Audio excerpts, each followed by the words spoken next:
All right, let's jump right into this. I want you to imagine, for just a second, a trial happening on a planetary scale. We're not talking about putting a person on trial or even a country, but the very idea of evil itself. A global day of judgment. It's a massive concept. So let's unpack what the source material is really getting at here. So the source paints this really wild picture, right? Legal proceedings happening at the exact same time in massive stadiums all over the world. And the point isn't just about getting a guilty verdict, it's about making a huge collective statement, a global declaration that these forces just aren't welcome here anymore. But who or what is really on trial? And this is where it gets interesting. The source has a very specific definition.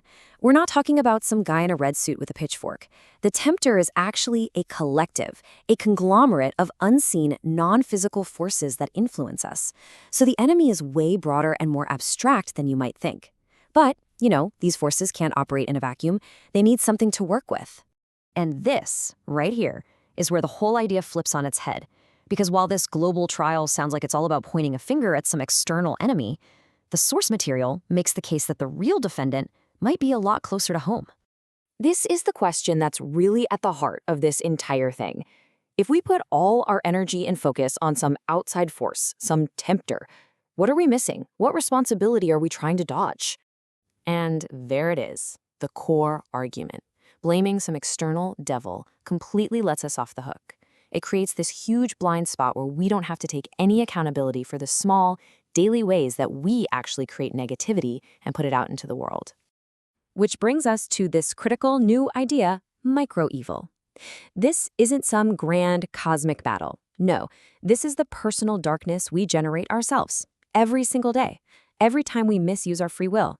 Think of it as the unique source code for negativity that each of us writes with our own thoughts and actions. So, how do we actually make it? Well, to understand that, we have to get into the metaphysics the source lays out. It's this really fascinating model for how we interact with the energy of the universe, moment by moment. Okay, so at the very foundation of this idea is something called mystic energy. The easiest way to think about it is as a totally neutral, universal life force that flows through absolutely everything and everyone. It starts out pure, clean, and we're constantly interacting with it. The process is broken down into 3 pretty simple steps. First, we draw this neutral energy in. Second, and this is the most important part, we qualify it. We literally stamp it with our own personal state, our anger, our kindness, our jealousy, our joy. And finally, we radiate that changed energy, that qualified energy, back out into the world. I love this analogy. It just illustrates the whole concept so well. The energy itself is just the vehicle, right? It's the delivery truck.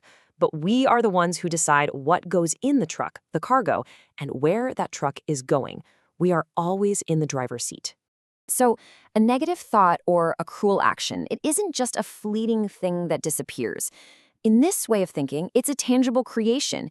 It's pure energy that we have actively misqualified, that we've stamped with our own personal negativity. And because it has our signature all over it, we are fundamentally responsible for it. So what happens to all this misqualified energy we're creating? It doesn't just evaporate. According to the source, it actually builds up over time, and it leads to a pretty staggering consequence. Every single bit of that micro-evil that we create, it sticks around. It collects in what the source calls our aura, or our personal energy field. So it's not a one-and-done kind of thing. It's more like a constant construction project, where we're building something piece by piece, with our own daily choices. And this is what we're building with all that accumulated junk, a shadow being. The source even calls it a not-self. It's basically a separate entity that's the grand total of all the personal negativity we have ever created, a manifestation of our own darkness that's literally living within our own energy field. Let's just pause on that for a second, because that is a huge shift in thinking. Evil isn't just something we do anymore. It's something we build. We are the architects of the very thing that haunts us. And maybe, just maybe, this personal shadow we build is what makes us vulnerable to those external tempters in the first place. Now, what's really fascinating is seeing how this idea of personal creation stacks up against some other more common theories about where evil comes from. The source draws a really sharp contrast. So on one side, you've got the brain theory, the idea that evil is basically just faulty wiring, a biological issue. And on the other side, there's the society theory, which says our environment is to blame, that we're all just products of a flawed system. You notice the pattern here? In both of these very common ways of looking at it, personal responsibility gets pushed to the side. And that is the critical difference. This model of the shadow being doesn't look to our brain chemistry or our upbringing as the main cause. Nope. It brings the focus right back to us, and it places the power to create, and because of that, the ultimate responsibility right back in our own hands. Which, of course, leads us to the final and maybe most important question. If this framework is right, if we're not just victims of our biology or our society, but we are the active builders of our own personal darkness, then what does that say about our power to unbuild it? What does it truly mean to turn around and face your own shadow?